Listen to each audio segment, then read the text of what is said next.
The laser jittered for a heartbeat, settling dead center between his heavy, furrowed brows. He blinked once, and that smug grin dissolved. Behind him, her fingers trembled, barely, but I saw it. They always tremble when someone's unsure which side they belong to. He put on that locker room bravado, chest thrust out, veins standing proud. The whole image of a man who thinks size makes him untouchable. She lingered half hidden behind his bulk, as if that could shield her, as if brute force could stop a bullet from 1,000 yards. Be smart, he growled, his chest heaving with each rough inhale. Walk away before I break your neck. I smiled, cool and steady. 12 years as an assassin, 9 confirmed kills.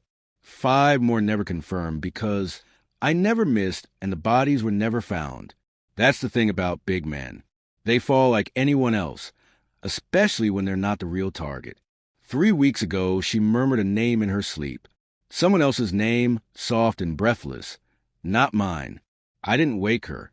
I lay still, staring at the ceiling, letting the quiet press into my ears like the hush after a fire. The next morning, she kissed me like nothing had changed. Coffee, small talk. Her phone buzzed on the table with a name I didn't know. Who's calm? I asked casually. Her lips froze mid-sip. Co-worker. She lied. Too quick, too sharp. I didn't flinch.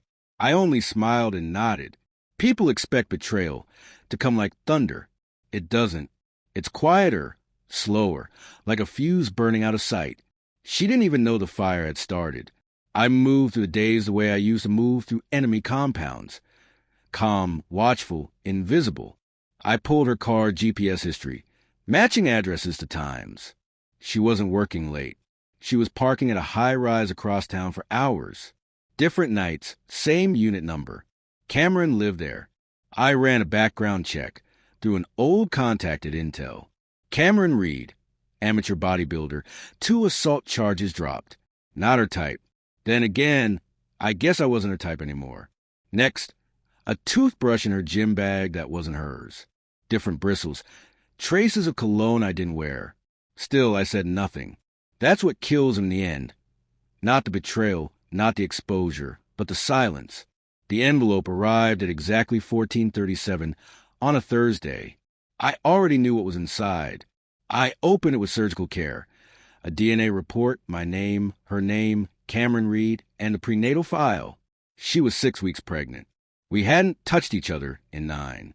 The last time I remembered, she moved as if she carried guilt. She turned off the lights like she was hiding something. That night I waited. Dinner on the table, her favorite wine. Everything perfect. She walked in surprise when I handed her the envelope. I watched her eyes scan the pages and saw her face cave inward. She opened her mouth and closed it again, tears spilling down. I did not move or speak.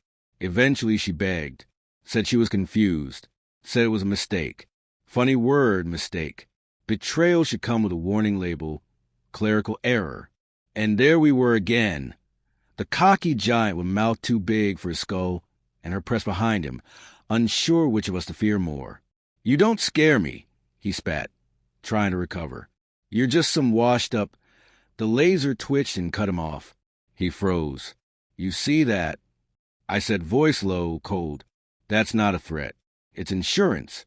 His eyes flicked up, finally catching the rifle's red somewhere on a rooftop or across the street.